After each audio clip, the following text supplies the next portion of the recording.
No, no, más bien gracias. Sí, ok. Entonces, nuevamente es esto de cuál es la asignación y qué es lo que venimos trabajando es esta comparación, ¿verdad? Entonces, los elementos formales, los elementos temáticos, que en algunos casos, pues aquí el tema se podría decir que es bastante parecido, pero tal vez el acercamiento al tema paisaje costarricense tiene inspiración o motivación distinta. Entonces, por ahí pueden también ir desarrollando eso y relacionándolo con el contexto, porque hay también otro apartado que se les pide abordar el contexto dentro del cual se crea la obra y el contexto puede ser el estilo que se está trabajando, ¿verdad? Entonces, dentro del contexto de Ángela Castro se puede hablar sobre la Escuela Nacional de Bellas Artes, que así se llamaba todavía en ese momento, o dentro del contexto de Kiko Quiroz se puede hablar sobre un artista que en la parte biográfica mencionarán que salió del país, a Estados Unidos, tuvo acceso a arte moderno, pero que al volver a Costa Rica él es un impulsor fundamental de este nuevo acercamiento al arte, un arte mucho más pues utilizando las tendencias vanguardistas modernas europeas del momento, ¿verdad? Bueno, ya un poco anticuados para lo que era pues los centros grandes culturales, pero en nuestro caso bastante innovadores. Entonces se puede abordar esa parte del contexto, pero el contexto nuevamente puede ser tanto, por ejemplo, decir el contexto sobre qué tan se iba haciendo más fácil llegarle a a lugares un poco más alejados del centro de la ciudad porque los caminos se estaban mejorando en la década de los años 30, etcétera, etcétera. Entonces, el componente contextual es bastante libre para que ustedes escojan sobre qué o qué parte contextual les interesa abordar. Y bueno, conclusiones críticas, ¿verdad? Em, Ok, lo que veníamos hablando en la clase anterior era este cambio al arte vanguardista en Costa Rica, o sea, trazos más sueltos, composiciones un poco más dinámicos, colores mucho más vivos, contraste fuerte entre luz y sombra, manchas grandes de colores en vez de esa minuciosidad, una abstracción mucho más evidente, un uso del contorno muy fuerte, ¿verdad? Y entonces todos esos aspectos los vemos presente en una obra como esta, así como también vemos esa búsqueda de elementos visuales icónicos que nos puedan representar como Costa Rica. Y aquí entonces, por ejemplo, un Fausto Pacheco que establece este patrón, casa de adobe, palo y montaña, ¿verdad? Que es, casi que llega a ser como una fórmula artística, eventualmente souvenir, tipo arte souvenir de Costa Rica. Em, tenemos algunos artistas que están buscando lo mismo, pero tal vez vemos que son un poco más experimentales también, como lo es el caso de Manuel de la Cruz, con un trazo bastante más evidente, suelto, donde la factura se ve, o sea, esa mano del artista se ve bastante presente, pero también cierto aspecto de abstraer aún más a espacios de color o bloques o formas de color. Por ejemplo, a mí este detalle de acá, si pueden ver dónde tengo el cursor, siempre me ha matado. Porque estamos hablando de una obra de 1935, pero en un par de semanas o par de clases vamos a ver la obra abstracto geométrica que hace Manuel de la Cruz 30 años después y que uno puede ver desde acá cómo, o sea, si sí vamos a eliminar todo lo demás de esta composición y fijarnos nada más en esto, como una obra de esa obra abstracto geométrica que él va a llegar a hacer más adelante en su carrera. Entonces es muy interesante ver cómo hay una entrega hacia eso más geométrico en su obra, la obra de Manuel de la Cruz. Y de último, habíamos abordado el uso del paisaje local para eventualmente llegar a ser una expresión de estado anímico también, ¿verdad? Entonces, ¿cómo podemos pintar? Y en este caso, pues no estoy segura dónde es, pero yo siempre me lo he imaginado como el puerto, como Punta Arenas Centro, no sé por qué, y pues lo siento como local, en el sentido de esas palmeras, lo siento costarricense, no lo siento como europeo, obviamente. También la lluvia, ¿verdad? Las ráfagas de viento que se perciben, lo siento como local, pero a la vez viendo cómo hay esa posibilidad de expresarnos a través del paisaje. Entonces, hoy vamos a seguir con esta misma generación de artistas, pero vamos a empezar a hablar de las personas, de los personajes que habitan estos cuadros que se están creando en este momento por estos artistas vanguardistas, porque creo que es importante reconocer si están buscando íconos de la identidad local, pues cómo están escogiendo abordar la identidad local también, ¿verdad? Em, una de las cosas que es importante destacar, como dice acá estas oraciones que las pongo acá para que no se me olviden, porque era que traigo esta, es que por lo general los paisajes de esta generación de artistas solían ser paisajes desolados, o sea, sin gente. Por lo general no vemos tantos, si notarán los anteriores, no hay personas, ¿verdad? Em, no queda claro exactamente por qué, pero bueno, hay algunos ejemplos de algunas de estos artistas que sí integran personas. Entonces les traje algunos ejemplos. Aquí un Kiko Quirós relativamente temprano, donde vemos que está como un poco más detallista, el hombre todavía, ¿verdad? Y vemos pues la cantina del pueblo con los señores que pueblan la cantina. Esta de Luisa González de Sáenz, que no es de extrañar en su capacidad expresiva, ¿verdad?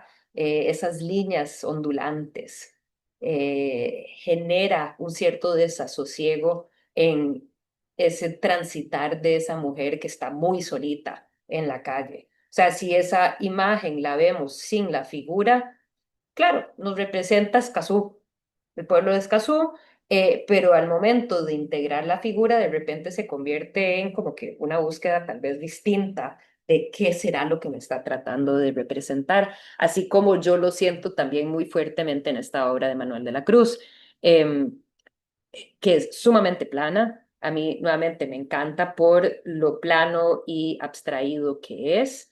em, ¿Y qué está haciendo esa señora ahí? ¿Verdad? ¿Y qué es el asunto con este poste de luz, pero que no parece tener líneas de electricidad conectando? ¿Verdad? Entonces hay también un cierto tipo de desolación, de silencio, de cierto modo, que cuando eliminamos la figura deja de estar ahí y se convierte más bien como simplemente en un paisaje. Y puede ser por eso el por qué muchas veces no incluyeron las figuras, porque no querían necesariamente siempre dotar con una sensación particular. Tal vez la intención era precisamente buscar esos íconos. Em, pero me interesa abordar las obras que fueron creadas para representar las personas. ¿Cómo las estamos representando? ¿Qué estamos viendo en sus caras? Yo no sé si les bloquea aquí si tienen, ¿ven bien la imagen? Sí, profe, se ve perfecto Sí, todo. profe. Sí, perfecto. Es que yo no sé por qué a veces me dicen que tengo como una cajita gris y otras veces no. Em, ¿Qué ven? ¿Qué perciben? ¿Qué sienten? ¿Quién es este señor? ¿Cómo lo saben? ¿Qué sienten sobre él? ¿Cómo se lo imaginan? Claro, todo es subjetivo, ¿verdad? Pero ¿qué notan? ¿Qué detalles se les vienen a la mente? Y pueden empezar con lo sencillo de que quién es, qué es, cómo sabemos que es él eso.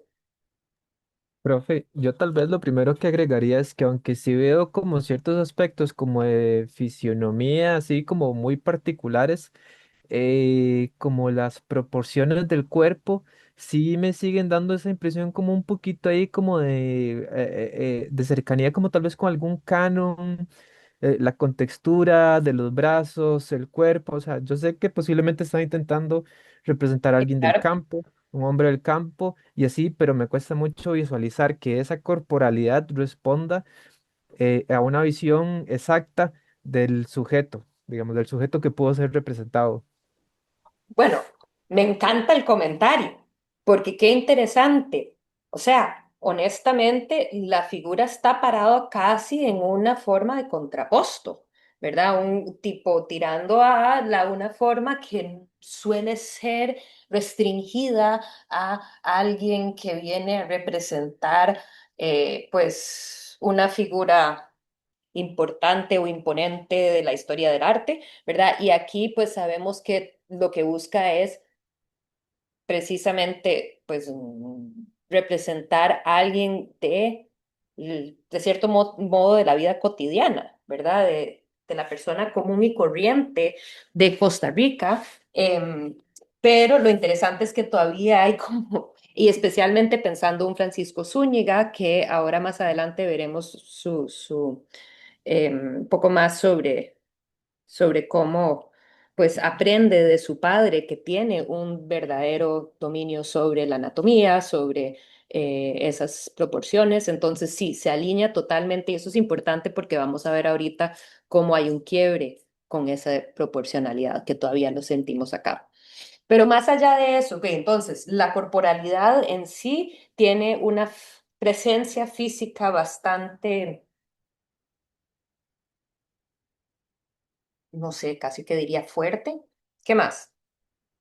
Sí, profe, y es que, digamos, se ve como imponente por el ángulo, ¿verdad?, que eligió desde dónde pintarlo. No sé, y digamos, para una persona que no sé, la verdad desconozco esa herramienta que es la que tiene en la mano. ¿Alguien No sabe sé. qué es? Eso es lo que usan los boyeros, ¿no? Correcto, es un chuzo para los Sí. boyeros, estar como Ah, hincando el ganado para que se corra y pues precisamente es la herramienta de esta figura que sabemos gracias al título que es un boyero, ¿verdad? Y que hay que entender un poco ese contexto del boyero y especialmente en este momento de la historia también cómo se va desplazando esa figura que históricamente pues ya por muchas generaciones ha sido clave en el desarrollo de nuestro país, ¿verdad? Entonces, el boyero, pues originalmente los boyeros eran como emprendedores, porque solía ser que sí, eran dueños de su propia carreta e iban y llevaban el producto para el puerto para que se pudiera exportar, pero no era que, pues, un terrateniente o un gamonal, como veremos ahora que se llamaban estos grandes, o sea, algún al oligarca de las grandes familias, o sea, no iban a tener una flota de bueyes y boyeros y no, es que llegaban los boyeros y recogían y se llevaban toda esa producción. Entonces eran pequeños empresarios, eran sus propios. Entonces, el hecho de que lo estamos representando con tal dominio de su propio ser y cierta dignidad es clave precisamente porque es un boyero y tenía, se podría considerar que tenía esa como visión de ser su propio jefe, ¿verdad? El chuzo, pues, nos identifica su quehacer. Además, tiene un puro que lo hace verse así como más viril, pero también más como dueño de su propia, como que su propia vida tiene diferentes aspectos que lo hacen así de fuerte, verse tan fuerte también, pero también buscando distinguirse, ¿verdad? La bufandita que tiene, esto que tiene para, como que la faja esta, pero dentro del cual va ese machete, ¿verdad? Entonces alguien que también es capaz, o sea, si me meto en un problema, el que quiero que me venga a ayudar es este señor, ¿verdad? Porque este señor claramente tiene dominio sobre su quehacer.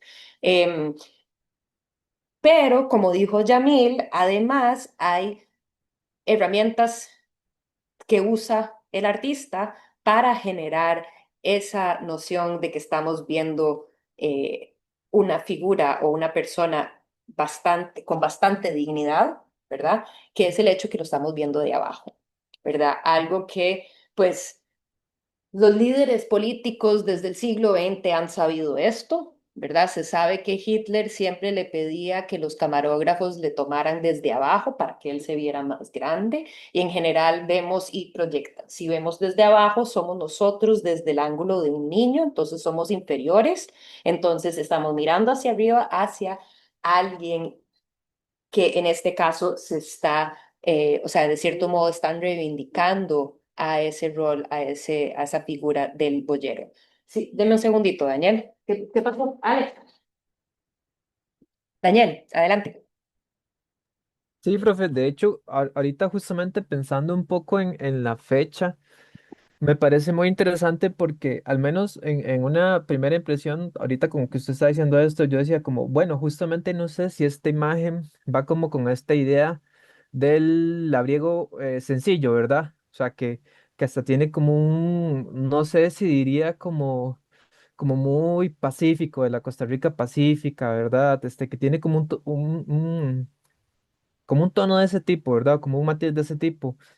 Y yo pensaba que, bueno, justo en este periodo es un periodo donde primero hay mucha movilización de anarquismos, movimientos campesinos también, Ujú. Revolución Mexicana hace unos años, digamos, aquí en esta época también la gente que se vincula al campo no son justamente como esta idea de los labriegos sencillos, ¿verdad? Gente que también está organizada, participando, o sea, no preciso ahora la fecha de las huelgas bananeras, pero sé que está también en estas, en el caso Finales de la costarricense década. Ujú. está cercano, entonces también creo que aquí está un poco también con esta visión de que el trabajo no es necesariamente algo que subyuga, sino que más bien es algo que dignifica. Exacto. Este, y yo creo que justamente en esta imagen se representa bien eso.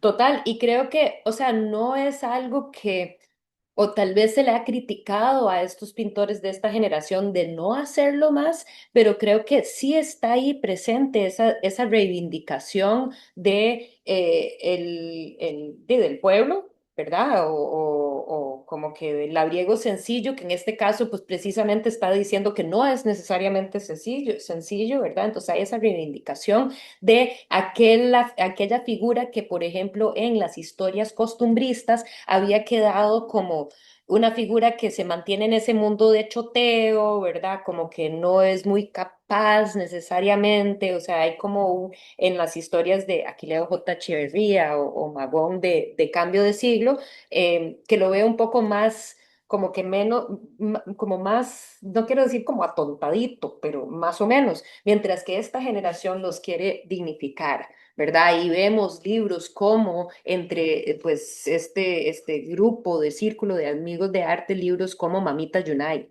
¿verdad? De Calufa.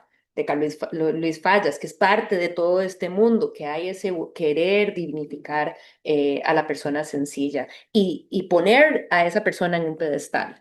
Em, entonces, aunque de cierto modo en términos estilísticos no quiebra por completo, aunque pues sí podríamos, me devuelvo un toque, sí podríamos señalar algunas cosas como unos trazos mucho más sueltos, perdón, estoy tratando de ampliar, como que trazos más sueltos en las sombras, en el sombreado, como que unos contornos muy fuertes en vez de ser más modelado, ¿verdad? Como que luz y sombra bastante fuerte. Ojo, el fondo que son pues estos grandes bloques muy brillantes con ese sol fuerte que cae sobre esta figura que por dicha tiene puesto ese sombrero, ¿verdad? Para protegerlo. Em, pero que más allá de eso, pues vemos que todavía tiene esa proporcionalidad, esa capacidad de proporción, em, sí, ese dominio técnico sobre el material, esa habilidad de crear una figura bastante creíble y sin embargo, ojo la diferencia, ¿verdad? Entre un Tomás Povedano, que podemos decir que es como más costumbrista, esta visión de precisamente un boyero versus la visión de un Francisco Zúñiga, ¿verdad? ¿Cómo dirían ustedes, cómo ven, cómo sienten, cómo perciben la diferencia entre estas dos imágenes? O sea, el boyero en estas dos imágenes. Profe, siento que en el de Povedano, eh, a ver, no se le da como tal la importancia en sí al boyero, porque van las demás personas, bastan los bueyes, como hasta el perrito, o sea, todo y el fondo. En cambio, ya en el de Francisco, es básicamente solo el boyero y hasta el título es así. En el otro es Domingueando. Entonces creo que es más como eso, como la importancia en sí del boyero, no como tal de su labor, sino en sí de él. Ujú, exacto. Y de su existencia también como una figura que para ese momento está desapareciendo, ¿verdad?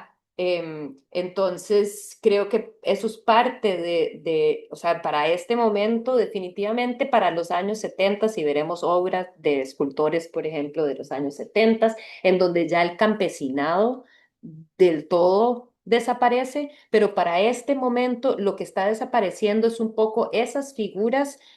¿Por qué? Porque ya está cambiando, ya no se necesitan boyeros, ¿verdad? Ya no se necesitan boyeros porque cada vez hay más carros, camiones, está el tren, ¿verdad? Y entonces, Jay, esta es una figura que fue fundamental en la creación de nuestra nación, ¿verdad? Que hoy en día la figura de la carreta y el boyero, o sea, la práctica del boyeo, es, o sea, está inscrito en la lista de Patrimonio Cultural Intangible de la UNESCO. Entonces, es tan fundamental para nuestra tradición, o sea, para nuestro pasado, ¿verdad? Y sin embargo, lo que están identificando esta generación de artistas es esas figuras que van desapareciendo, ¿verdad? Em,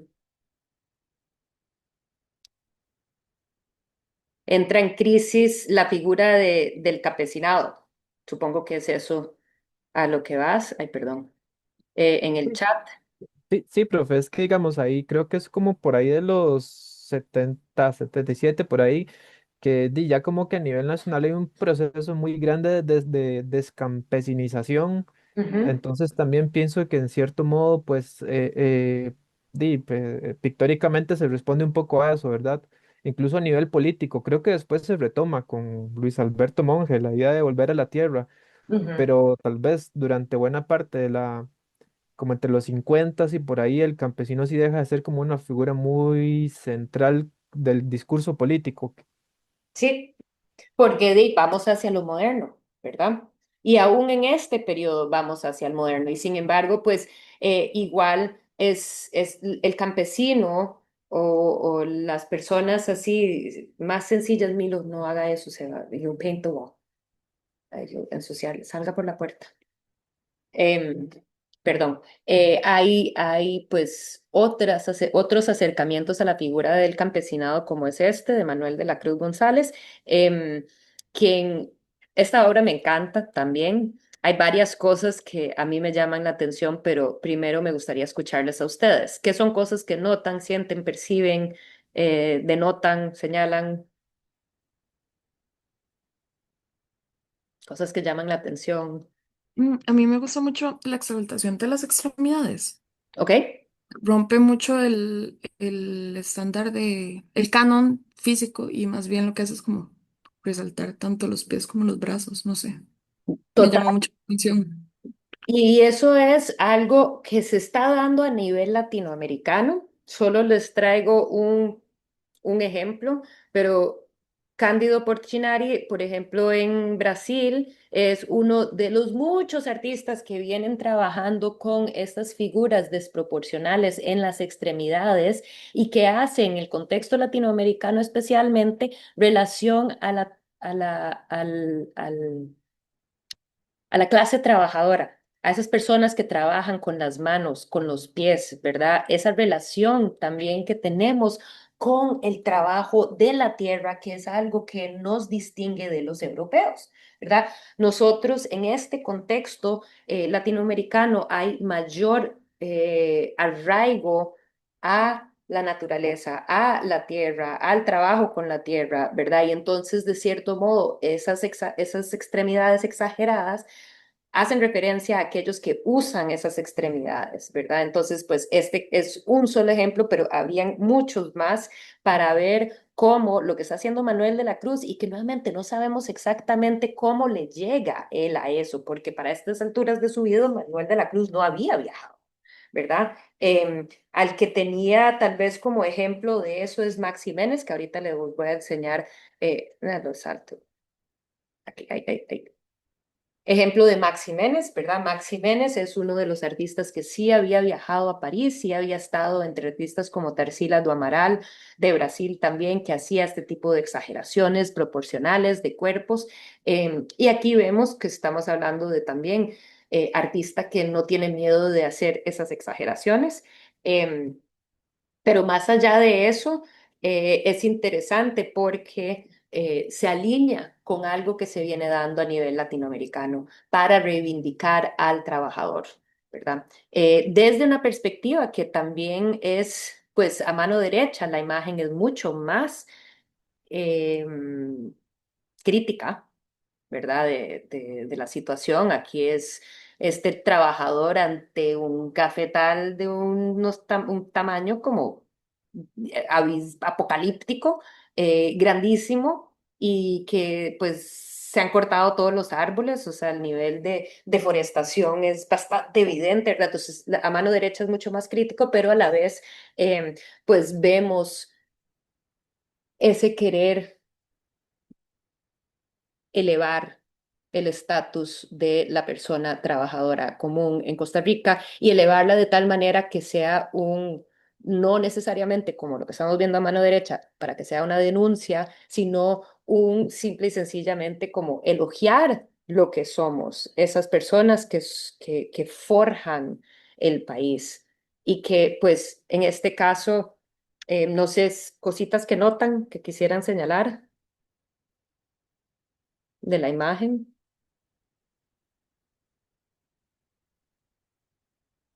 De la de Manuel de la Cruz.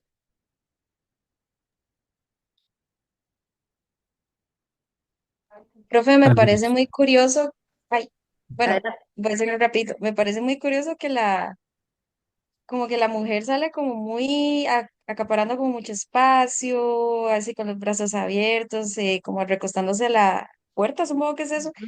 Y el hombre sale como sentado, con las manitas así como cruzaditas, los pies también, que no sé, o sea, me parece muy curioso porque casi siempre es al revés, ¿verdad? El hombre como que el que lleva más espacio en lugar de la mujer. Y sí, no sé, es algo como que noté, que Ujú. me llamó mucho la atención. Sí, la sensualidad también de ella, ¿verdad? Que resalta mucho esa figura bastante sensual. Taylor.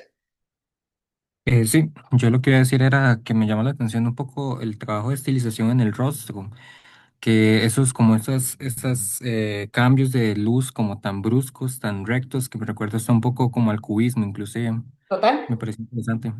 Sí, total, que lo vemos muy claramente como que esa fragmentación de cierto modo, en las caras, en las obras figurativas, más que necesariamente en las obras de solo paisaje, ¿verdad? Y definitivamente se siente eso constructivo en las caras de ellos.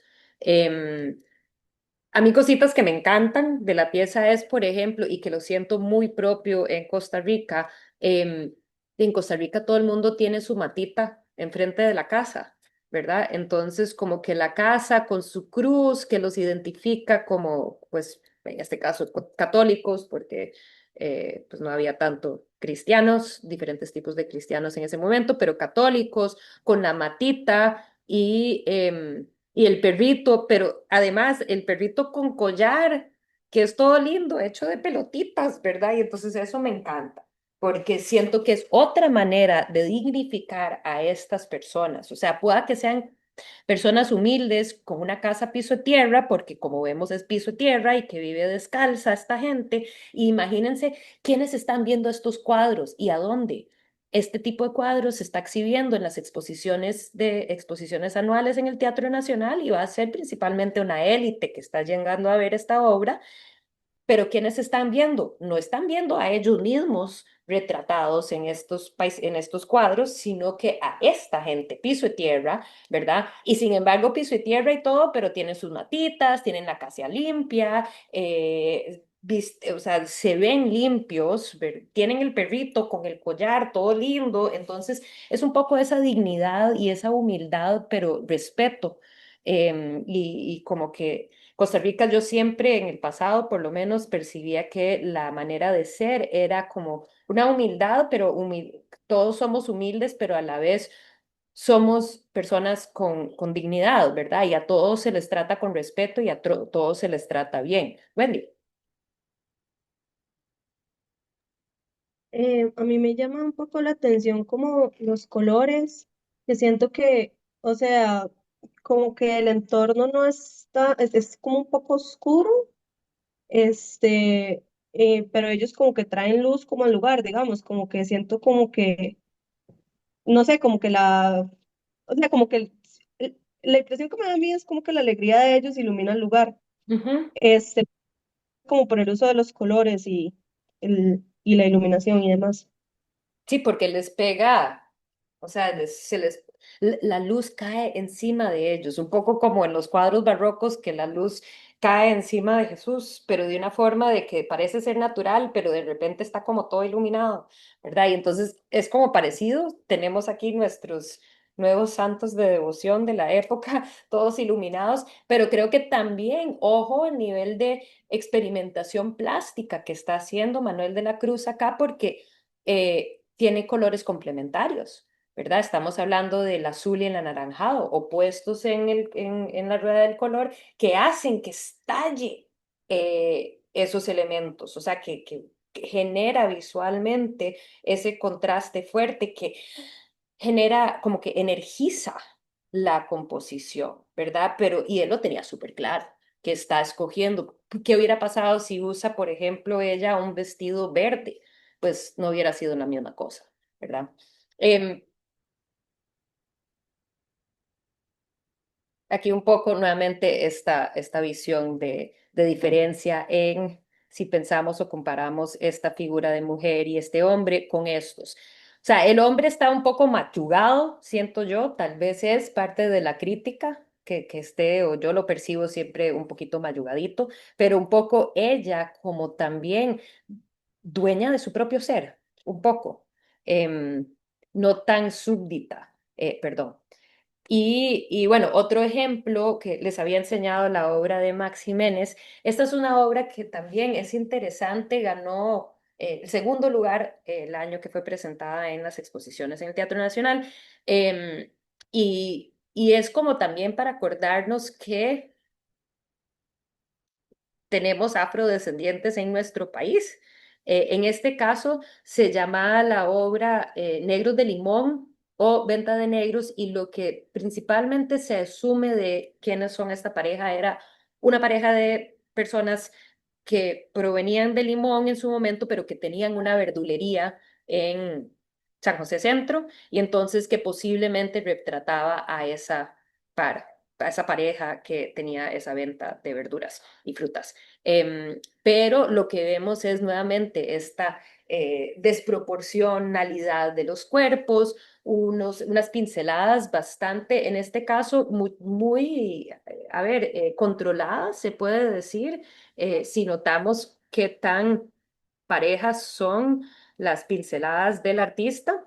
em, para generar pues ese modelado de cuerpos, esa tridimensionalidad, pero sigue siendo una obra también bastante plana, bastante moderna, además con este elemento de estos cuerpos como agigantados, que iba de la mano lo que se estaba haciendo a nivel latinoamericano. O como es el caso de Max Jiménez, con esta obra, que además Max Jiménez, este ya es un Max Jiménez después de haber ido y tuvo una experiencia bastante enriquecedora de un largo rato en Cuba, en La Habana. Entonces, ahí con la vanguardia de La Habana, o sea, en los años 20 había ido a París, años 30 se va para La Habana y vuelve a Costa Rica y hace toda una serie de obra que permite como que transgredir ciertos límites que no se había hecho aún, por ejemplo, en esta obra, y perdón que no lo tengo anotado, pero si notan, debería de ver si encuentro una mejor calidad de imagen. em, Está hecha como con arena, también parte, entonces él usa literalmente material mixto para generar sus obras y dan una cierta textura final a la pieza, que también es sumamente experimental para su momento. Em, Ahora, voy a seguir un poquito más y después les doy el receso. Ay, no, hagamos ahorita el receso y volvemos, son las 2:55 porque es un mejor momento para detenernos acá. 2:55, veámonos a las 3:10, por favor. Gracias. Me recuerdan lo de la grabación.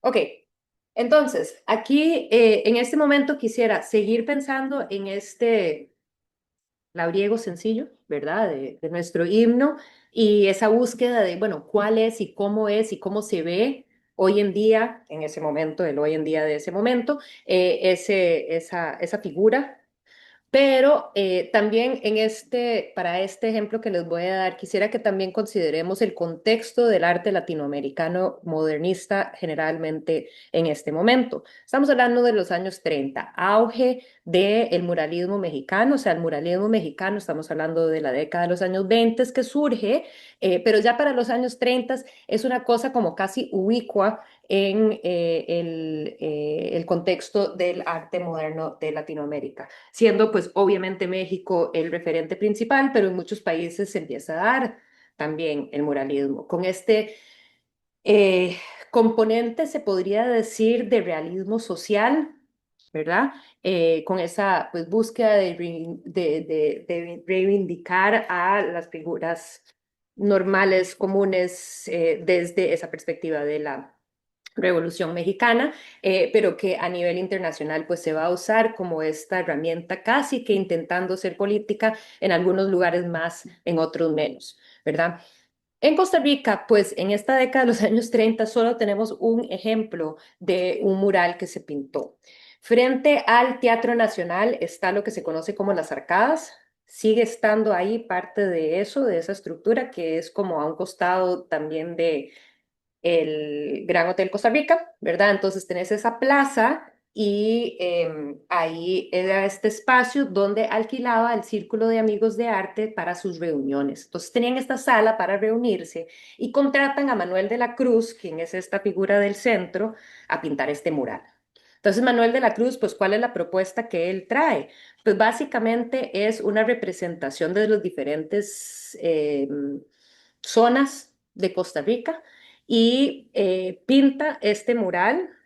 Podemos ver en esta foto, por ejemplo, esos elementos que venimos hablando, de ese agigantamiento del cuerpo para reivindicar a estas figuras, a estos personajes trabajadores comunes y corrientes, pero también con esa exageración proporcional del cuerpo para dotarles también con un mensaje pues más moderno y pues hasta cierto punto también se podría hasta que decir un poco político. No es muy fuerte en Costa Rica, pero se da un poco en este sentido, en esta imagen. O sea, ¿quiénes están en estas paredes? No es la élite que va al Teatro Nacional, ¿verdad? Em, Pinta este mural. Tenemos fotos de este mural, como esta foto de acá o las fotos que habían salido en este artículo que salió en una revista. Entonces, pues aquí tenemos cuáles eran esas imágenes y tenemos las tres paredes que eran la costa, la meseta central y la altura. Como pueden ver, pues costa, meseta central, em, altura con sus diferencias en relación a la flora y a las actividades a las que se dedican las personas que habitan en esas regiones del país, ¿verdad? Entonces, pero pues dejan de existir el círculo de artes, de amigos del arte, y pues pintan y desaparece básicamente este mural. Entonces, solo tenemos las imágenes de los estudios para estos murales y esta foto de esos murales, pero verdaderamente pues no nos han quedado.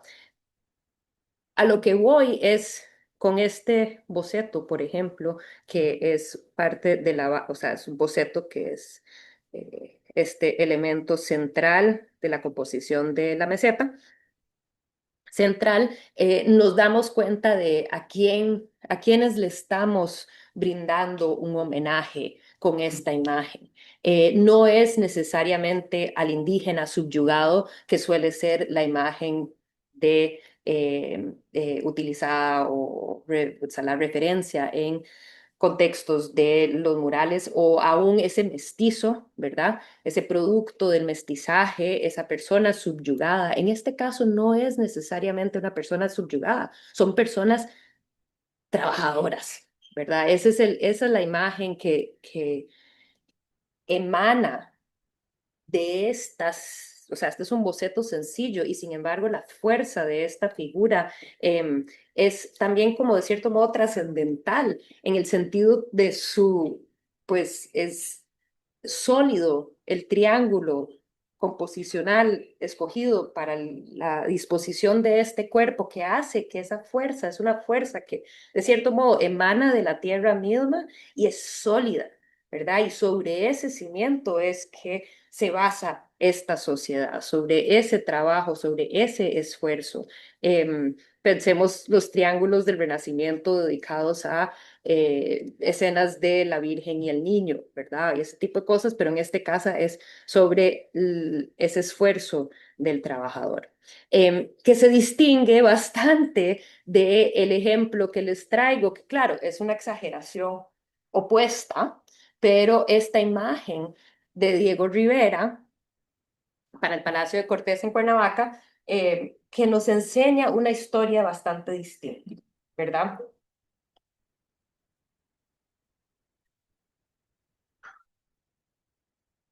¿Qué ven en esta imagen que representa pues esa historia que se cuentan en estas paredes? ¿Cuál es la historia que se está contando acá?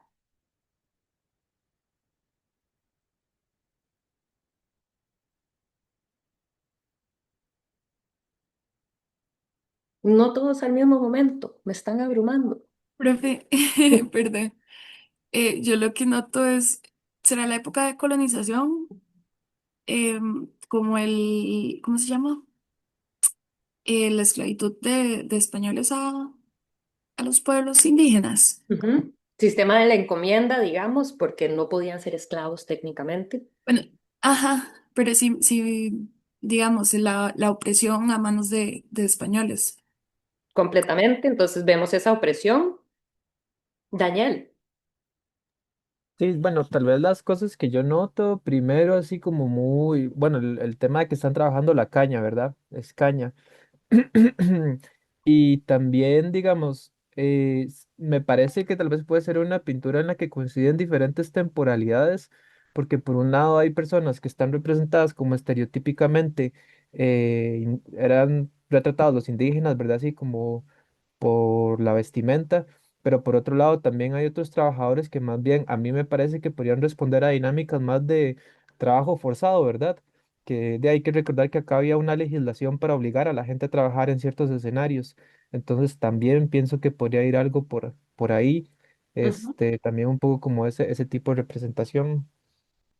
Sí, y creo que, bueno, estaría totalmente de acuerdo con usted en relación a las diferentes etapas y como dice en el chat Danitra, la esclavitud, estamos hablando de diferentes etapas de explotación laboral, sea hablando de una época colonial, de acá atrás, ¿verdad? Con esas figuras pintadas estereotipadamente, indígenas de labor forzada con un producto además o sea, que no es nativo. Entonces se está explotando la naturaleza, se están explotando las personas, ¿verdad? Entonces es un modelo de explotación y que aquí hay que obviamente tener muy presente que Diego Rivera es muy inspirado en las ideas comunistas, ¿verdad? Y entonces aquí está haciendo pues un comentario bastante fuerte sobre esa explotación. En diferentes momentos de la historia, con un mismo producto que se sigue devastando con su producción, pues, de cantidades inmensas, porque, pues, todo el mundo o sea, hay una adicción tremenda al azúcar desde la época colonial precisamente, y entonces, bueno, pudiendo hacer o leer en esta imagen todas esas lecturas. Pero sí, y una cosa más que aquí me interesa como que ahondar en esto, es esta labor, o sea, la diferencia en la labor que se está, y claro, es solo un solo ejemplo para comparar y que es una diferencia muy abismal entre los ejemplos que les estoy dando de Costa Rica con este ejemplo de México, ¿verdad? Eso lo tengo muy claro. Pero este es parte de la historia que se cuenta en México y que en Costa Rica pues la búsqueda es una distinta, ¿verdad? O lo que se representa es un poco distinto del modelo de trabajo, lo vimos anteriormente, que hay mucho, como que hay mucho de una subsistencia o una independencia, porque ese era el modelo del campesino, ¿verdad? El campesinado se suplía y bueno, ahí intercambiaban entre ellos cosas de yo hago queso, el otro pueda que trabaja talabartería, ¿verdad? Y ahí nos llenamos nuestras necesidades, pero en general todo el mundo tenía su huerta y ahí la milpa y demás, ¿verdad? Para suplir sus propias necesidades. Entonces, cada quien, de cierto modo, es como hay esa libertad y esa independencia en todas estas figuras, que es muy distinto al modelo que nos está enseñando un Diego Rivera, como una explotación masiva que si nosotros volvemos al curso y al inicio de lo que vimos con Colonial, en Costa Rica no se da. Entonces, también no va a ser parte de nuestra historia para contar. Pero sí, definitivamente van a haber diferentes modelos de terratenientes o los que lideran. Entonces, aquí nuevamente quiero distinguir cuál es el mandamás, cuál es el terrateniente, quiénes son las figuras de poder en esta imagen de Diego Rivera.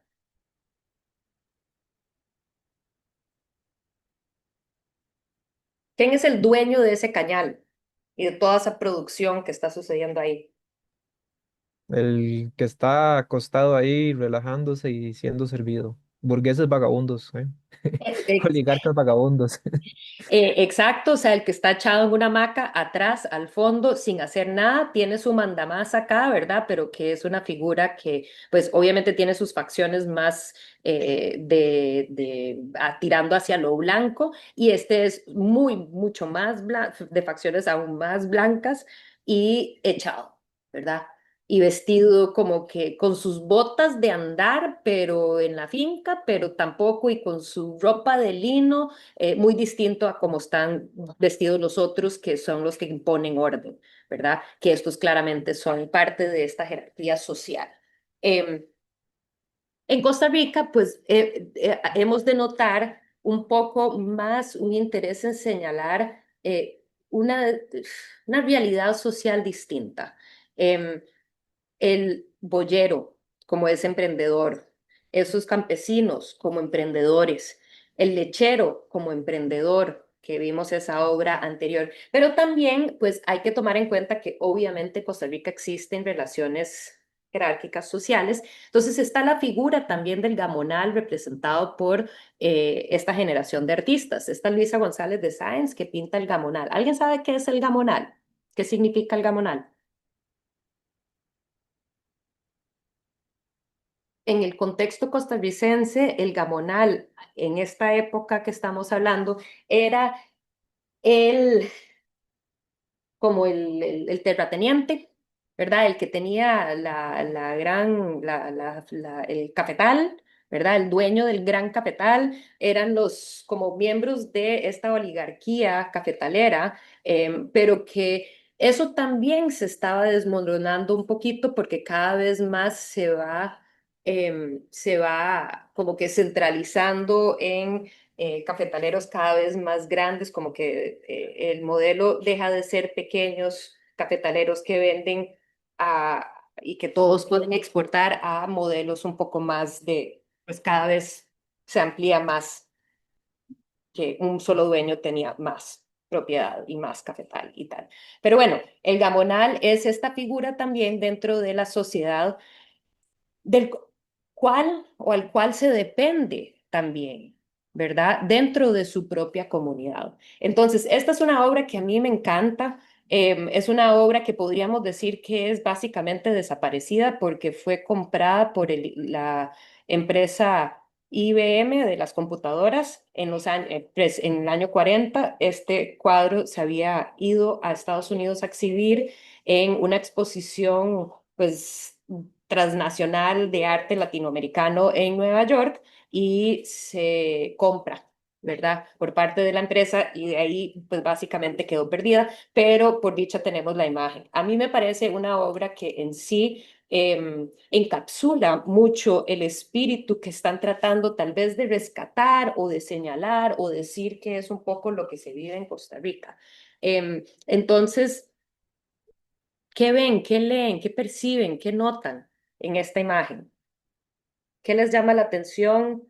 Pueden empezar desde elementos de análisis formal, ¿verdad? Hasta cuestiones ya más de temática.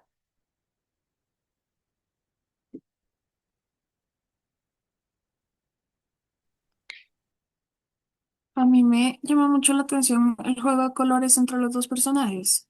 ¿Ok? ¿En qué sentido? Eh, El gamonal, si no me equivoco, que es el del fondo, son tonos más fríos, más blancos, como por decirlo así, más limpios. En cambio, el peón se ve como en tonos más cálidos, más, no sé si podría decirse como más sucios. La ropa la noto como más sucia, con las manchas de pintura. Tiene como, hay ciertas manchas o nos da una sensación de que no es tan pulcro, tal vez esta figura de delante, notamos una distinción en la tez de ambos señores, ¿verdad? Entonces, pues sí, definitivamente usando diferentes eh, tonalidades para representar la piel de estas dos personas que claramente o sea, es claramente diferente, se busca hacer esa distinción. Em, entonces, esa distinción entre el gamonal, que claramente es de una clase más alta, y el que es más morenito o más impactado por el sol, que es la persona de una clase más baja o el peón de la finca de este gamonal, ¿verdad? Entonces, esas distinciones de clases sociales quedan palpables, queda palpable en la ropa, en el sombrero, en la piel, definitivamente hay una jerarquía social. Pero ¿qué más nota? ¿Qué más me pueden decir?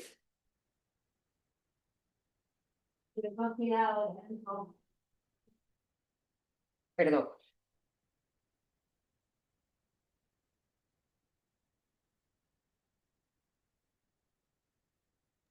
¿Nadie más? ¿Tiene nada más que decir?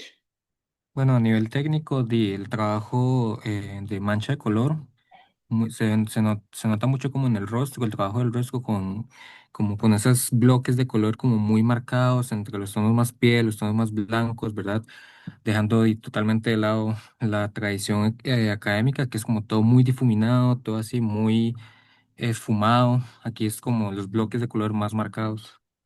Ok, entonces técnicamente también tienen esos trazos muy evidentes, estos bloques de color, esa pues falta de minuciosidad tal vez también en el fondo, la cara en sí también un poco esa em, fragmentación lograda a partir de estos como grandes manchas de color que tiene la cara. Pero más allá de eso también, a mí me parece súper interesante el hecho de que el peón está en primer plano. El que está en segundo plano es el gamonal. El sombrero del mismo peón bloquea parte de la cara del gamonal. Entonces, de cierto modo, ¿quién está eh, poniendo en el pedestal para ver de primer plano? Manuel de la Cruz, el peón. Entonces, ahí hay algo que es interesante en el sentido de que, ok, claramente hay una jerarquía aquí, pero a la vez también me interesa es que usted, espectador, vea esta relación, que puede ser además una relación de cierto modo compleja de poder explicar o representar, pero que creo, o por lo menos para mí, me queda muy palpable una relación clara que existía en la Costa Rica de 1940, que es una relación de codependencia em, y de cierto modo de respeto mutuo.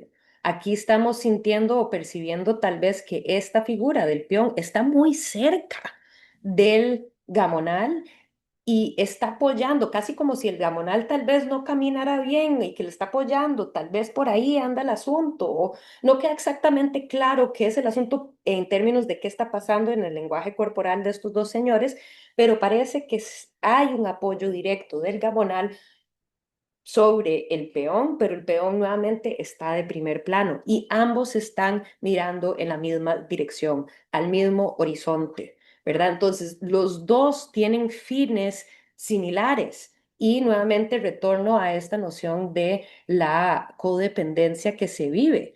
Em, Así como dice Tash, siento que esto habla de que el gamonal no es nada sin el peón. Su estatus existe porque el peón existe y eso es totalmente cierto, pero también el peón, acordémonos, 1940 no hay garantías sociales en el país. Entonces el peón depende completamente del gamonal y esa relación de dependencia sobre el gamonal. Entonces, si yo me enfermo, ¿quién cuida a mi familia? Si algo me pasa, yo aquí le sirvo fielmente, pero ¿quién me cuida?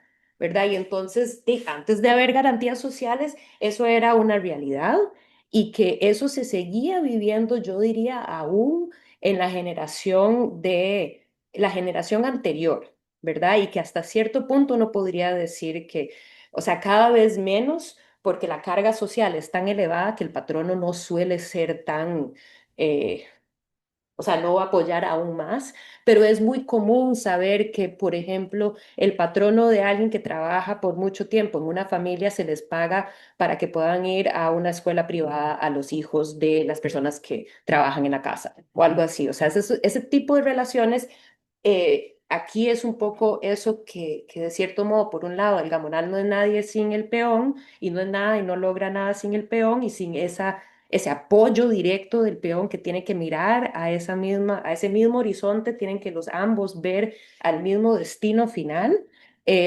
porque que le vaya bien al gamonal implica también que me va a ir bien a mí, y hay una comprensión de esa relación que existe. Obviamente, pues no todos iban a respetar eso y por ende, como veremos más adelante, hay unas relaciones o sea, unas dificultades sociales que se enfrentaban en la década de los 30 y 40 precisamente por eso. No sé si alguien quisiera decir algo más sobre esta imagen, porque si quisiera seguir adelante para abordar escultura, bueno, tengo un montón más porque metí una otra parte. También porque siempre a mí me emociona un montón. Entonces, identidad, ¿verdad? Y ver y tratar de encontrar en las imágenes lugares que puedan verdaderamente señalar este mensaje de quiénes somos. O lo que ellos por lo menos percibía lo que somos. Y claramente, esos son también extrapolaciones que uno saca desde el presente, pero que nuevamente, si lo comparamos con el mensaje de un Diego Rivera, pues este es un gamonal bastante diferente al otro gamonal echado en la hamaca. ¿Por qué? Porque este gamonal, por más blanco que sea, tiene una piel que me da la impresión que ha salido al sol y que ha sacado una pala. Y que aunque está viejito, ojo qué tan erguido es erguido porque también probablemente es una figura fuerte, ¿verdad? Es saludable en ese sentido. Probablemente salió a la finca a trabajar. ¿Por qué? Porque se necesita. ¿Por qué? Porque somos todavía una población muy pequeña, muy reducida. Entonces, bueno, todos esos aspectos, yo siento que sigue mucho de eso estando aquí presente en la actualidad, como los agricultores y los dueños salen y se montan al tractor, ¿verdad? Y trabajan en el campo, aun si tienen 10 peones, igual el dueño sale a trabajar también bajo el sol en la actualidad. Entonces es interesante ver qué tanto de esto sigue vigente. Em, pero bueno, quiero pasar a un capítulo que, a no ser que ustedes me detengan, voy a tratar de hacerlo rápido porque, como les digo, también quiero meter un poco de escultura y grabado, pero hay este apartado de algo que a mí me parece fascinante.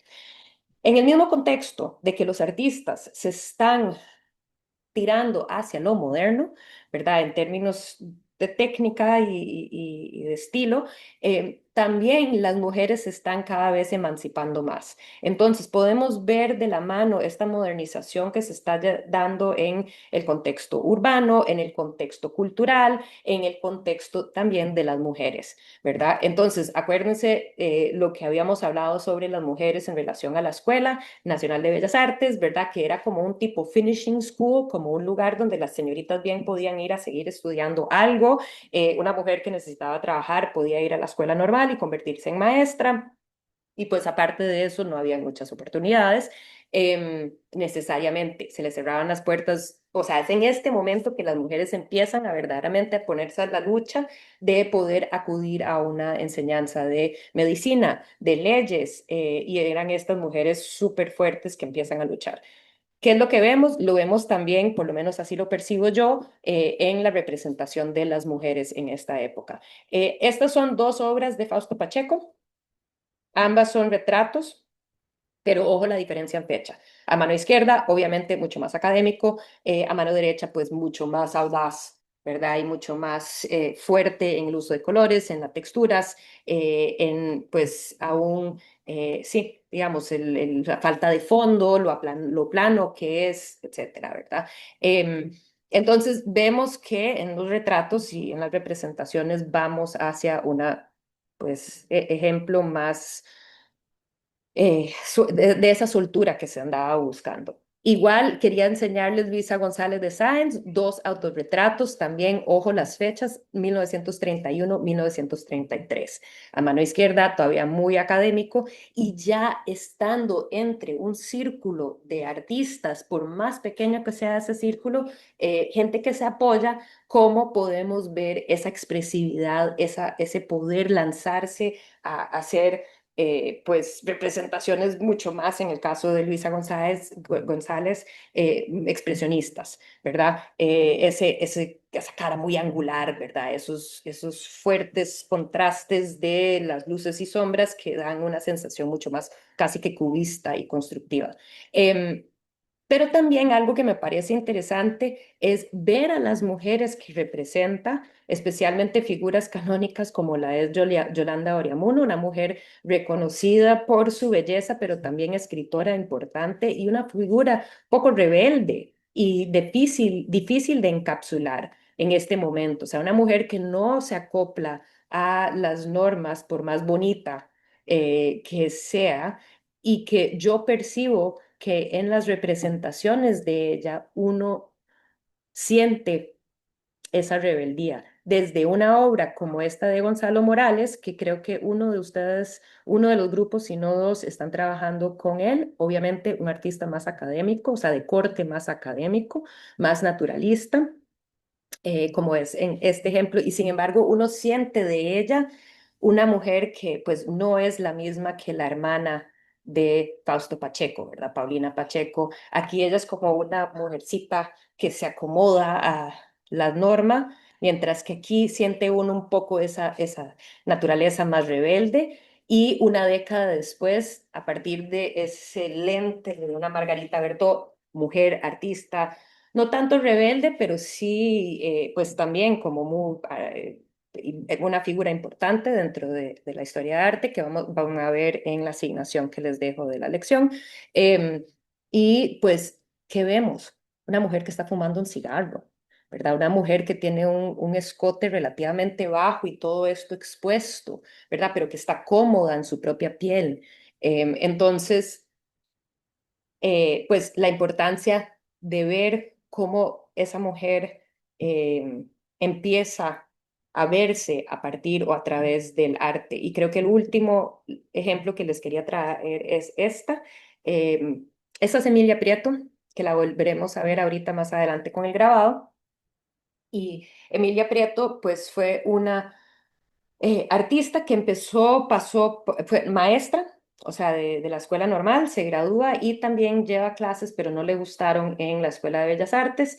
Eventualmente se casa con Francisco Amiguetti, Paco Amiguetti, y pues unos años después, justo el año en que pinta ella esta obra, se divorcia de Paco Amiguetti y pues creo que la obra nos habla bastante fuerte de cuáles eran las expectativas del momento y cómo no todas las mujeres se iban a acoplar y no solo que no se iban a acoplar, sino que lo iban a denunciar, como lo hace Emilia Prieto con esta imagen, que casi que, primera vez que lo pienso, pero esta imagen es como el equivalente, probablemente yo no sé qué tanto habría exhibido esta pieza el artista, honestamente, pero es como la canción de Shakira, eh, el, eh, el de claramente, no es como suena el de Alguien que me ayude con esa, ¿saben de qué estoy hablando? Esa canción que ella canta y que le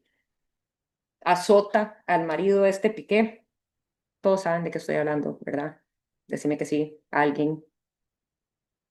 La que dice que las mujeres facturan. Ajá, las mujeres no El lloran, las nombre, pero mujeres sí. facturan. Exacto, esa canción. Entonces, es como la canción esa denuncia del momento, un poco acá, que se supone que esta es la perfecta casada, el año en que se divorcia la madre, ¿verdad? Y que qué es lo que tiene, qué es la perfecta casada, cómo leen ustedes la perfecta casada, qué caracteriza esa perfecta casada.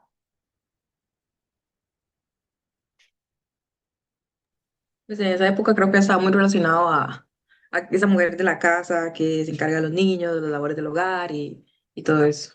Pero ¿cómo lo vemos en esta obra específicamente? O sea, ¿qué está diciendo Emilia Prieto que se supone en la sociedad en ese momento es la perfecta casada que claramente ella no quiere ser?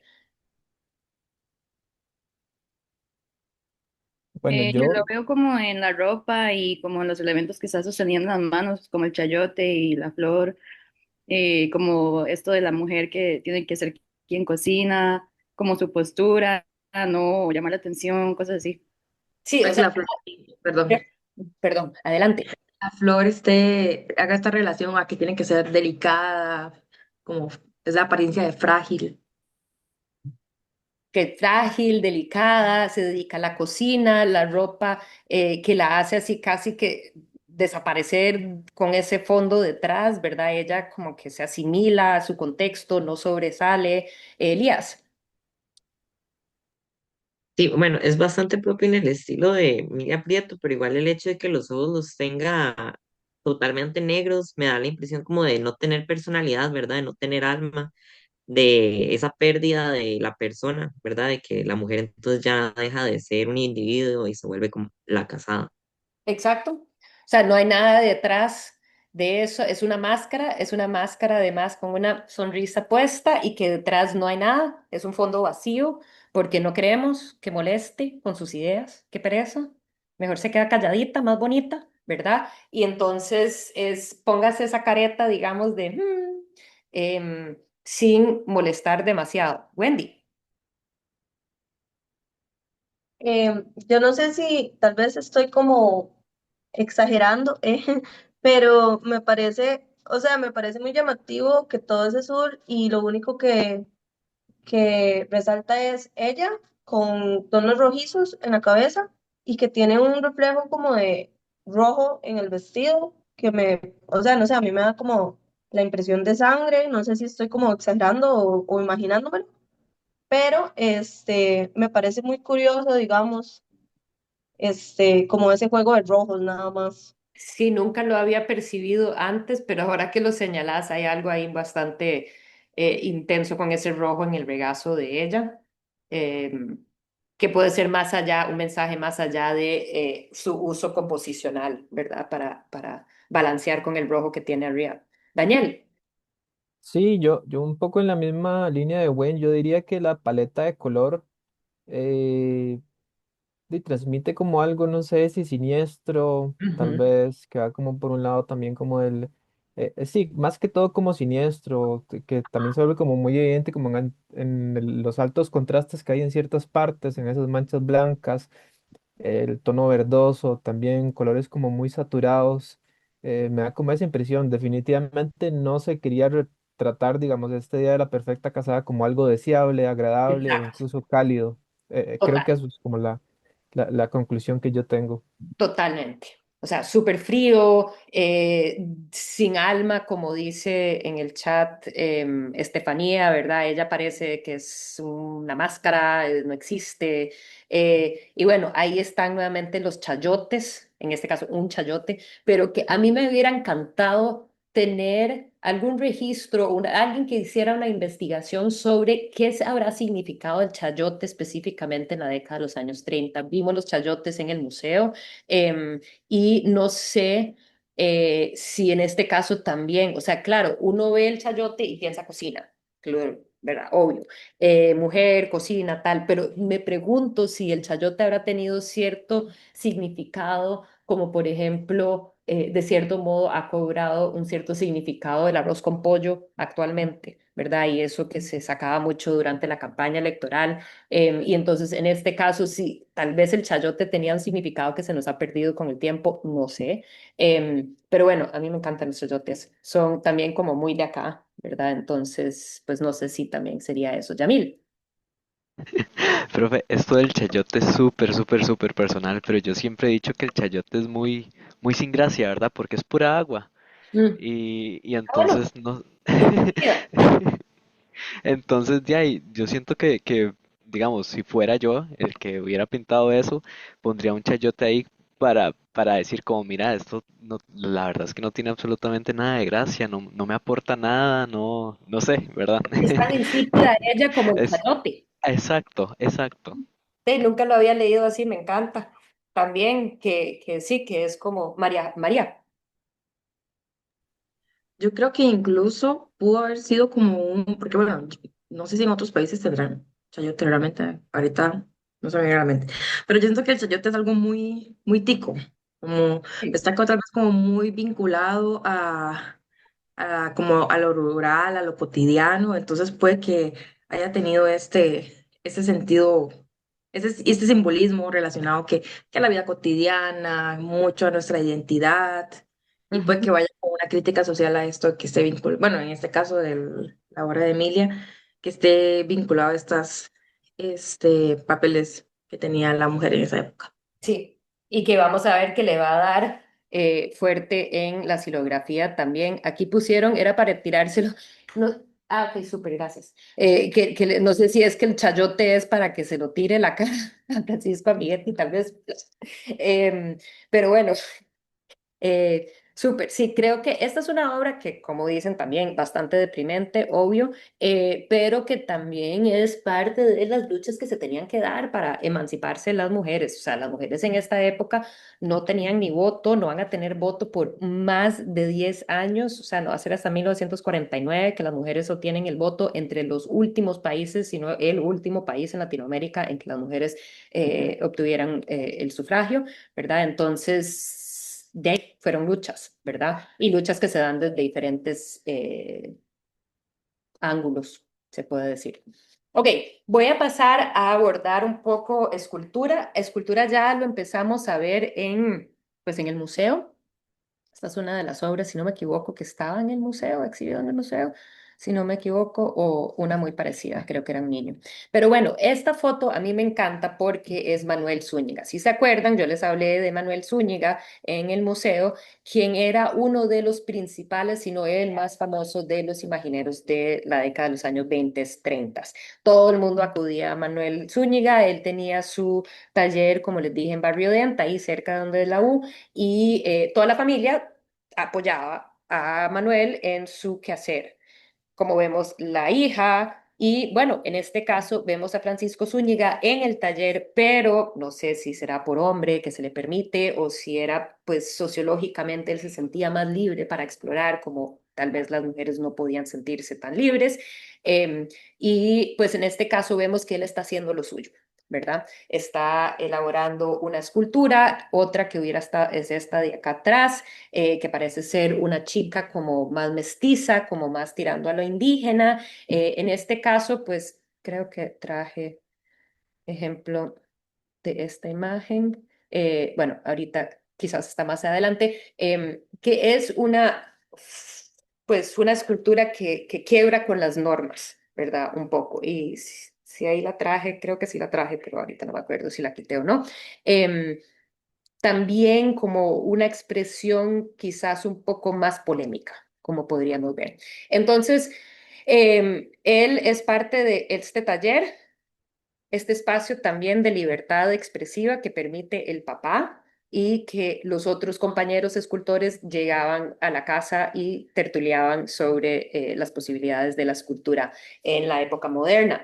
Vimos estos ejemplos de algunos que les voy a enseñar porque es importante resaltar que la tradición escultórica en Costa Rica, pues obviamente surge de lo religioso. Entonces, no es de extrañar ver entre las primeras obras de estos jóvenes artistas ejemplos de obra religiosa, ¿verdad? Como este Cristo, pero ojo qué delicia de síntesis en el pelo de este Cristo, que ojalá se acuerdan haberlo visto en el museo.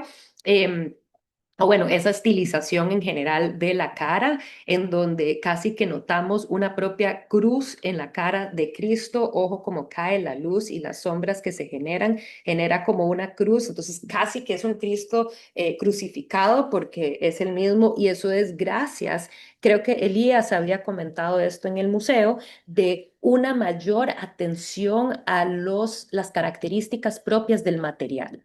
¿Verdad? Ver cómo refleja la luz cuando la luz cae sobre la pieza, qué pasa, qué sucede en esas aperturas o esos espacios de sombra, en este caso, cómo permite que genere gran tridimensionalidad en una obra que en sí es bastante abstracta, ¿verdad? Entonces, igual, cosas muy interesantes se dan en piedra con Juan Manuel Sánchez, y que esta también la vimos en el museo, con una capacidad de abstracción bastante de innovador para el contexto local.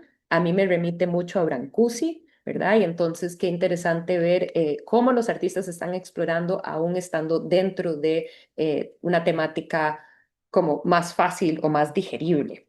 Em, pero bueno, para mí es importante señalar esta relación que van a tener estos jóvenes artistas también con nuestra herencia precolombina. Es más fuerte, más palpable, más evidente con o en la escultura que en la pintura. O sea, en la pintura no se ve ninguna relación con esta herencia precolombina. Los escultores más bien sí van a encontrar en ello una inspiración. Lo que me parece interesante aquí es que se contrata a Francisco Zúñiga por su gran capacidad técnica a que haga las ilustraciones para una publicación arqueológica en 1934, por ahí, y pues estos son los objetos encontrados en una excavación en Zapandí. Entonces, pues esto no tiene un fin artístico per se, sino un fin de documentar.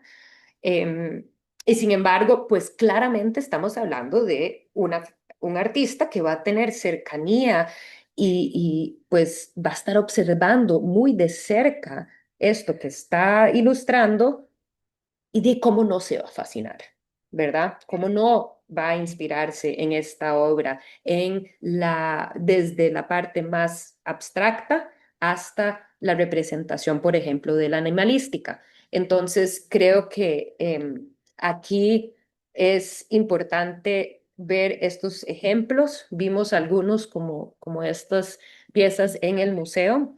Esta es una que me encanta, una serpiente que tiene ese acabado que nos remite a la obra en piedra, esa piedra volcánica precolombina, y que por otro lado, desde una estética distinta, pero o una forma de representar diferente, pero está abordando la animalística, está abordando la naturaleza, algo que no lo hacen tanto los pintores. O sea, los pintores están más interesados en como que el fenómeno sociológico de Costa Rica en ese momento. Nos están acercando, sí, claro, que están pintando paisajes, pero más es ese paisaje cultural. En este caso, pues estamos hablando más de la naturaleza, o sea, la vida, la fauna de nuestro país.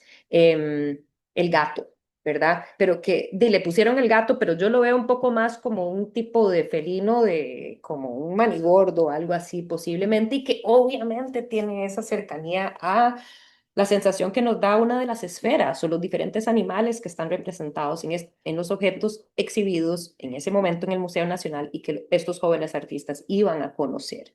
Entonces creo que es importante hacer esa relación o entender que esta generación va a voltear el ojo hacia el pasado precolombino a través de la escultura, ¿verdad? Diferentes también, como que me parece muy interesante que Zúñiga, por ejemplo, va a hacer un sopilote y como que reconocer la belleza del sopilote, ¿verdad? Creo que lo abordamos en la clase de precolombino. Los sopilotes son súper importantes y además tenían un rango en la importancia de la cosmovisión indígena bastante fuerte, bastante importante. Y pues transmitirlo en la actualidad, en donde probablemente el sopilote en los años 30 tenía una percepción bastante parecida a la de hoy, que mucha gente dice, uy, guácala, el sopilote. Em, pero bueno, escenas también que de ahí, podríamos decir bastante tabú todavía, o sea, no había tanta imagen de mujer desnuda y aquí estamos viendo amantes besándose bueno, esta imagen de amante besándose o estas exploraciones mucho más formales con el material y tal vez tirando atrás hacia las esferas con un alto nivel de pulido. Este es Max Jiménez con una obra que se llama Danae, que obviamente hace referencia a la figura mitológica, pero ojo que estamos, es un poco difícil tal vez de leer la imagen, pero es una mujer que está como agachada, tipo, piensen un poco como posición de niño, de yoga, un poco así, ¿verdad? Entonces entendemos que ella, aquí la estamos viendo de un lado, esta es del otro lado, aquí la estamos viendo de atrás, ¿verdad? Entonces estas serían como las nalgas, este es el brazo que se extiende hacia atrás, este sería el pelo y cómo el pelo, pues es un tratamiento distinto. Entonces volvemos a esto mismo del material y la exploración del material y cómo eso se convierte en parte de la búsqueda artística de estos pues jóvenes, de cómo pues yo puedo pulir el cuerpo y puedo dejar el pelo con una textura mucho más rugosa, y todo ese juego que se puede dar con la escultura. Y bueno, terminar esta sección nada más reiterando la historia que les comenté, pero ya con imágenes de lo que había sucedido con Francisco Zúñiga. Como empezamos esta sección con Zúñiga, entonces, bueno, ¿qué fue lo que sucedió? Esta es la maqueta que él había presentado y con la cual él gana este concurso para la obra en el Hospital Carit, y que cuando las personas que iban a sufragar los gastos para esta escultura, cuando los jueces les enseñan los resultados, dicen, no, jamás, no lo vamos a pagar. Y bueno, ¿por qué? Porque lo que nos gusta es esto, no nos gusta esto, entonces, chao, proyecto, adiós. ¿Y qué es lo que sucede? Pues el Círculo de Amigos de Arte lo apoyan a él para comprar la piedra, el bloque de piedra para que él pueda tallar la pieza y como les había comentado, él dona la pieza, no queda completa. Si se acuerdan los bocetos que vimos, pues era más elaborado el proyecto originalmente, pero quedó así. No se gana ni un 5 el artista y de aquí agarra sus tiliches y se va para México. Desafortunadamente nosotros perdemos un gran artista, pero se va a donde él se puede desarrollar muchísimo más y que pues obviamente iba a siempre tener un enlace fuerte con Costa Rica. Entonces, mucho de su obra ha terminado en nuestro país, esculturas públicas, etcétera. Entonces, siempre esa conexión estuvo bastante presente, pero nos habla sobre cómo pues no era un ambiente propicio para artistas necesariamente. Y también la importancia de un círculo de amigos del arte que puedan apoyar o fomentar la creación artística que va a ser innovadora, que va a ser diferente, que va a buscar romper con los moldes. Em, Sé que hemos estado conectados ya un tamaño rato, pero sí, bueno, todavía no tenemos tiempo aún. Me gustaría terminar la clase de hoy abordando un poco sobre grabado. Em, pues el grabado en Costa Rica en la actualidad tiene una presencia muy fuerte, muy importante en las artes del país, y eso se traslada o se remonta a una historia que básicamente surge en este mismo periodo, este periodo de la primera vanguardia, esta generación nacionalista. Em, Vemos figuras como principalmente Francisco Amiguetti, que desde finales de la década de los 20 e inicios de los 30 se está explorando el medio, ¿verdad? Entonces, él hace grabados en madera que de cierto modo, por un lado, pues son tal vez obras en sí como esta. em, U otras que de cierto modo acompañan artículos. Entonces, por ejemplo, perdón, aquí quería nada más señalar que Amiguetti, tanto Amiguetti como Kiko Quirós utilizan el grabado para ilustrar las publicaciones del repertorio americano. Entonces, ellos pues tenían mucha obra en el repertorio y como les estaba comentando anteriormente, a veces eran como ilustrativos, o sea, no obra en sí per se, como la obra en Heredia que vimos anteriormente y que, perdón, que me devuelvo, pero que aquí podemos ver esta tradición o este interés en tratar de encontrar lo icónico de la sociedad en su momento en pues este medio del grabado. Vemos las construcciones con teja, con techo de teja y la importancia de la iglesia, ¿verdad? Y con estas mujeres que están volviendo de la iglesia que hubiera sido acá al costado de este paisaje, ¿verdad? Entonces las señoras ya volviendo de la iglesia para la casa, muy devotas ellas. Em, o como estas que son por ejemplo, Gabriela Mistral, como la vio a Miguetti cuando ella pasó por acá, o sea, por acá, por Costa Rica, o este es Vasconcelos, como lo ha visto Miguetti en estos días de abril de 1930, en que pasó por Costa Rica. Vasconcelos fue el ministro de Educación que había impulsado el movimiento muralista en México, ¿verdad? Entonces, pues una figura clave en la cultura latinoamericana, pasó por acá, se hace un reportaje de que pasó Vasconcelos por acá y ese reportaje va acompañado con una ilustración por parte de Amiguetti, pero que, como vemos, integra una estética totalmente moderna, ¿verdad? Un poco si pensamos en la escultura de Clodomiro Picado, ¿verdad? Con esa frente súper exagerada, pues ya las proporciones no importan tanto, eso no es lo que nos interesa, es más tratar de obtener una sensación de quién es esta persona. Un poco esta seriedad de Mistral o como la intensidad de Vasconcelos. Em, También la obra de Amiguetti, esto es importante tanto para Amiguetti como para todos estos artistas de este momento.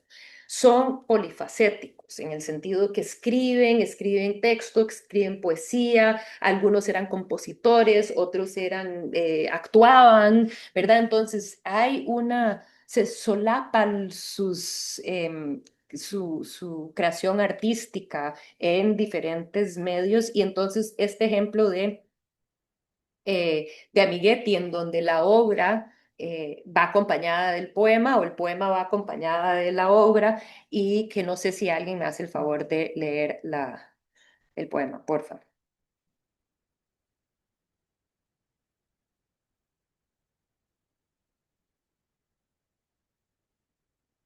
Yo lo puedo leer, profe. Pura vida. Dice, provincia, construida de grandes bloques de silencio, habitada por viejos medievales, para quienes en las campanas suena Dios. Salen de la iglesia, viñeta de piedra, y se riegan por toda la provincia hasta quedar una en cada cuadra. Tienen una ventana vecina al cielo, rumorean sus oraciones, junto a las moscas que zumban en las vidrieras, como avispas, junto a la hija que lee novelas proletarias, y es morena, como si estuviera siempre a la sombra. Muchísimas gracias. Entonces, pues vemos cómo se complementa, cómo uno puede ver este grupo de señoras que ahí se van a ir cada quien desplazando a su esquina, ¿verdad? De su cuadra y pues lo complicado de la actualidad con esta hija que lee novelas proletarias, ¿verdad? Y entonces, ¿qué vamos a hacer con eso? Un poco por ahí, ¿verdad? Ahora. Eran pocos los que verdaderamente exploraban lo que era el grabado antes de 1934 en Costa Rica. ¿Qué sucede? Se dio una exposición sumamente importante en 1933. El Club Alemán va a pues fomentar, va a apoyar para llevar a cabo una exposición de grabados del expresionismo alemán. Entonces, ¿se acuerdan cuando decía yo que había el embajador de Argentina que hizo esta exposición de arte argentina? Pues en este caso, este club alemán hace lo mismo, ¿verdad? Se abre una exposición de arte con obras de Kevin Kolowitz, Ernst Barlach, Erich Heckel y Carl Schmidt-Rottluff. Y pues esta exposición tuvo un impacto súper importante en las artes costarricenses. Em, a mí me parece que esto es un tema que yo no sé cómo se va a poder investigar, pero que hace falta investigarlo. En algún lugar yo esperaría ver que hubiera alguna evidencia. Ay, se me desconectó.